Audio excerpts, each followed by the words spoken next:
ಪರರ ಅನ್ನವನ್ನು ಯಾವತ್ತಿಗೂ ಕಿತ್ತುಕೊಳ್ಳಬಾರದು. ಪರರ ಅನ್ನವಿರಲಿ, ಹಣವಿರಲಿ, ಸ್ವತ್ತಿರಲಿ, ಯಾವತ್ತಿಗೂ ಕೂಡ ಮುಟ್ಟಿದರೆ ಜೋಕೆ. ಇದಕ್ಕೊಂದು ಯೋಗ್ಯವಾದಂತಹ ನಿದರ್ಶನ. ಒಂದೂರಿನಲ್ಲಿ ಒಬ್ಬ ಬೆಸ್ತ ಇದ್ದ. ಮನೆಯಲ್ಲಿ ವೃದ್ಧ ಮಾತಾಪಿತರಿದ್ದರು, ಸಣ್ಣ ಸಣ್ಣ ಪುಟಾಣಿ ಮಕ್ಕಳಿದ್ದರು. ಈ ಎಲ್ಲ ಕುಟುಂಬದ ಉದರ ಭರಣದ ದೊಡ್ಡ ಜವಾಬ್ದಾರಿ ಈ ಬೆಸ್ತನದ್ದಾಗಿತ್ತು. ಪ್ರತಿದಿನವೂ ಆತ ನದಿ ತೀರಕ್ಕೆ ಹೋಗಿ ಬಲೆಯನ್ನು ಬೀಸಿ ಮೀನುಗಳನ್ನು ಹಿಡಿದು ಅವುಗಳನ್ನು ವ್ಯಾಪಾರ ಮಾಡಿ ಬಂದಂತಹ ದುಡ್ಡಿನಲ್ಲಿ ತನ್ನ ಕುಟುಂಬವನ್ನು ಪಾಲಿಸ್ತಾ ಇದ್ದ. ಒಳ್ಳೆ ರೀತಿಯಲ್ಲಿ ಸಂಸಾರ ನಡೆದಿತ್ತು. ಚಿಕ್ಕದಾದ ಚೊಕ್ಕದಾದ ಸಂಸಾರ ಈತನದ್ದಾಗಿತ್ತು. ಸಮಾಧಾನದ ಸಂಸಾರವು ಈತನಾಗಿದ್ದು. ಹೀಗಿರುವಾಗ ಒಂದು ದಿನ ಈತ ನದಿ ತೀರಕ್ಕೆ ಹೋಗಿ ಬಲೆಯನ್ನು ಬೀಸಿ ಮೀನುಗಳನ್ನು ಹಿಡಿದಿದ್ದ.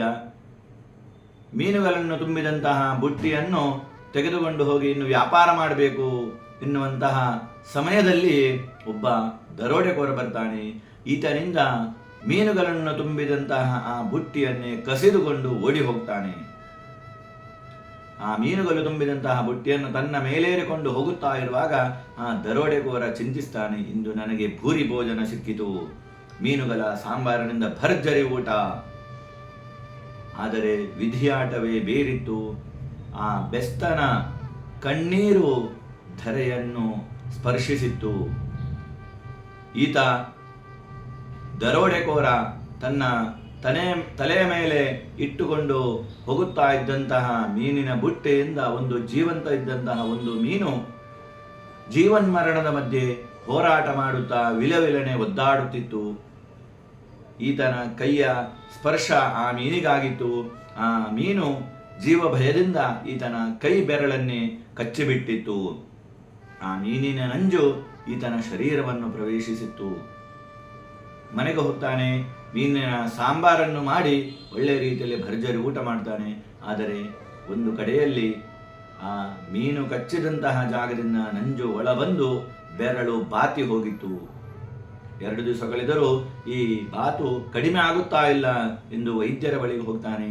ವೈದ್ಯರು ಪರೀಕ್ಷಿಸಿ ಹೇಳ್ತಾರೆ, ನಿನ್ನ ಕೈ ಬೆರಳಿಗೆ ನಂಜಿನ ಸೋಂಕಾಗಿದೆ, ಆದ್ದರಿಂದ ಜಾಗ್ರತೆ ಮಾಡಿಕೋ ಎಂದು ಹೇಳಿ ಒಂದು ಮುಲಾಮನ್ನು ಕೊಟ್ಟು ಹೇಳ್ತಾರೆ, 2 ದಿನ ನೋಡು. ಒಂದು ವೇಳೆ 2 ದಿನದಲ್ಲಿ ಕೂಡ ಈ ಬಾವು ಕಡಿಮೆ ಆಗಿಲ್ಲ ಅಂತ ಆದ್ರೆ ಬೆರಳನ್ನು ತುಂಡು ಮಾಡುವ ಪರಿಸ್ಥಿತಿ ಬಂದೀತು ಅಂತ ಹೇಳ್ತಾರೆ.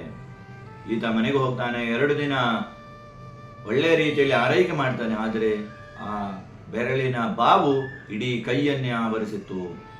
ಮರುದಿನ ಮತ್ತೊಮ್ಮೆ ವೈದ್ಯರ ಬಳಿ ಹೋದಾಗ ವೈದ್ಯರು ಹೇಳ್ತಾರೆ, ಇನ್ನು ಈ ಬೆರಳನ್ನು ತುಂಡು ಮಾಡದೆ ಪರ್ಯಾಯವೇ ಇಲ್ಲ. ಬೆರಳು ತುಂಡು ಮಾಡ್ತಾರೆ. ಮತ್ತೊಮ್ಮೆ ಬ್ಯಾಂಡೇಜ್ ಹಾಕಿ ಮತ್ತೊಮ್ಮೆ ಕಲಿಸ್ತಾರೆ. ಇನ್ನು 4 ದಿನ ಕಳೆದು ಬಾ, ಅಷ್ಟರ ತನಕ ಒಳ್ಳೆ ರೀತಿಯಲ್ಲಿ ಆರೈಕೆ ಮಾಡು. 4 ದಿನ ಕಳೆದರೂ ಈತನ ಕೈಯ ಬಾವು ಇಳಿದಿಲ್ಲ. ಇಡೀ ಕೈಯೇ ಬಾತು ಹೋಗಿತ್ತು. ಮತ್ತೊಮ್ಮೆ ವೈದ್ಯರ ಬಳಿ ಹೋದಾಗ ವೈದ್ಯರು ಹೇಳ್ತಾರೆ, ಈಗ ಬೆರಳು ಹೋಗಿದ್ದಷ್ಟೇ, ಇನ್ನು ಅಂಗೈ ತೆಗೆಯುವಂತ ಪರಿಸ್ಥಿತಿ ಬಂದಿದೆ. ಅಂಗೈಯನ್ನು ತೆಗಿತಾರೆ. ಮುಕ್ಕಾಲು ಕೈ ತೆಗೆದುಕೊಂಡು ಈತ ಮನೆಗೆ ಹೋಗ್ತಾನೆ. ಸ್ವಲ್ಪ ಆರೈಕೆ ಆರಾಮ ಎಲ್ಲ ಮಾಡ್ತಾನೆ. ಆದರೆ 2 ವಾರ ಕಳೆದರೂ ಕೂಡ ಈ ನಂಜೆಲ್ಲ ಮೈಯನ್ನು ಪ್ರವೇಶಿಸುವಂತಹ ಸಮಯ ಬಂದಿತ್ತು.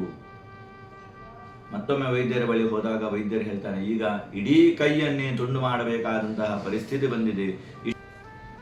ಇಷ್ಟು ಸಣ್ಣ ಗಾಯದಿಂದಾಗಿ ಇಷ್ಟು ದೊಡ್ಡ ಕೈಯನ್ನೇ ತೆಗೆಯುವಂತಹ ಪರಿಸ್ಥಿತಿ ಬಂದಿದೆ ಅಲ್ಲವೇ, ಏನಾದದ್ದಾದರೂ ಏನು ನಿನಗೆ ಅಂತ ವೈದ್ಯರು ಕೇಳಿದಾಗ ಈ ದರೋಡೆಕೋರ ಹೇಳ್ತಾನೆ, ಏನು ಆಗಿಲ್ಲ ಸ್ವಾಮಿ, ನಾನು ಒಬ್ಬ ಬೆಸ್ತನಿಂದ ಮೀನುಗಳನ್ನು ತುಂಬಿದಂತಹ ಬುಟ್ಟಿಯನ್ನು ತೆಗೆದುಕೊಂಡು ಹೋಗುತ್ತಾ ಇರುವಾಗ ಅದರಲ್ಲಿದ್ದಂತಹ ಒಂದು ಸಣ್ಣ ಮೀನಿನ ಕಚ್ಚಿದಂತಹ ಗಾಯ ಮಾತ್ರ. ಓ, ಆದರೆ ನೀನು ಆ ಮೀನುಗಳಿಗೆ ಹಣವನ್ನು ಕೊಟ್ಟಿದ್ದೀಯಾ ಅಂತ ವೈದ್ಯರು ಕೇಳಿದಾಗ ಈತನಲ್ಲಿ ತನ್ನ ತಪ್ಪಿನ ಅರಿವು ಆಗಿತ್ತು. ಆತ ಸೀದಾ ಬೆಸ್ತನ ಬಳಿ ಹೋಗ್ತಾನೆ ಹಾಗೂ ಕ್ಷಮಾ ಯಾಚನೆ ಮಾಡ್ತಾನೆ. ಏ ಬೆಸ್ತನೆ, ನನ್ನಿಂದ ತಪ್ಪಾಯಿತು. ನಿನ್ನ ಒಂದು ಬುಟ್ಟಿ ಮೀನಿನ ಹಣವೆಷ್ಟು, ನಾನು ಈಗಲೇ ಕೊಡುತ್ತೇನೆ ಅಂತ ಹೇಳ್ತಾನೆ. ಈ ಬೆಸ್ತನಿಗಾದರೂ ಆಶ್ಚರ್ಯ, ಇಷ್ಟು ದೊಡ್ಡ ದರ್ಪವನ್ನು ತೋರಿದಂತಹ ಈ ದರೋಡೆಕೋರ ಇಂದು ನನ್ನ ಎದುರು ಬಂದು ಕ್ಷಮಾಯಾಚನೆ ಮಾಡ್ತಿದ್ದಾನಲ್ವ. ಆದರೆ ಅಂದು ಬಂದಾಗ ಹಾಗೂ ಇಂದು ಬಂದಾಗ ಈತನಲ್ಲಿ ತುಂಬ ವ್ಯತ್ಯಾಸವಿದೆ. ಅಂದು 2 ಕೈಗಳಿಂದ ನನ್ನನ್ನು ಆಕ್ರಮಿಸಿದ್ದ, ಇಂದು ಕೇವಲ 1 ಕೈಯಿಂದ ಬಂದು ನನ್ನ ಬಳಿ ಕ್ಷಮಾಯಾಚನೆ ಮಾಡುತ್ತಿದ್ದಾನೆ. ಈತನಿಗೂ ಗೊತ್ತಾಯಿತು, ಇದರ ಘೋರ ಶಿಕ್ಷೆ ಈತನಿಗೆ ಭಗವಂತ ಕೊಟ್ಟಿದ್ದಾನೆ ಅಂತ ಅರ್ಥ ಆಯಿತು. ಏನಿಲ್ಲ ಸ್ವಾಮಿ, ಇನ್ನು ನೀವು ದುಡ್ಡು ಕೊಡಬೇಕಾದದ್ದು ಇಲ್ಲ, ಎಲ್ಲವನ್ನೂ ನೀವು ಇಷ್ಟರ ತನಕ ಈ ಘೋರ ಶಿಕ್ಷೆಯನ್ನು ಅನುಭವಿಸಿದ್ದೀರಾ.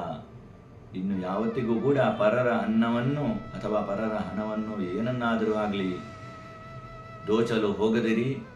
ಅಂದು ನೀವು ಮೀನುಗಳನ್ನು ಕದ್ದುಕೊಂಡು ಹೋದಂತಹ ದಿವಸ ನನ್ನ ಸಣ್ಣ ಸಣ್ಣ ಪುಟಾಣಿ ಮಕ್ಕಳು ಉಪವಾಸದಿಂದ ಕಣ್ಣೀರನ್ನು ಹಾಕಿದ್ದರು. ಅದೇ ಕಣ್ಣೀರು ನಿಮ್ಮ ಈ ಘೋರ ಶಿಕ್ಷೆಗೆ ಕಾರಣವಾಯಿತು. ಇದೊಂದು ನಿಮಗೆ ಮಾತ್ರ ಅಲ್ಲ, ಎಲ್ಲರಿಗೊಂದು ಇದೊಂದು ಪಾಠವಾಗಲಿ ಅಲ್ವಾ ಸ್ನೇಹಿತರೆ? ಇದೊಂದು ಒಳ್ಳೆಯ ನೀತಿಯನ್ನು ಕೊಡುವಂತಹ ಕಥೆ. ನಾವು ಇಂದು ನಮ್ಮಲ್ಲಿ ಶಕ್ತಿ ಇದೆ, ನಮ್ಮಲ್ಲಿ ಅಧಿಕಾರ ಇದೆ ಅಂತ ಬಡವರ ಹಣವನ್ನು ದೋಚಬಹುದು.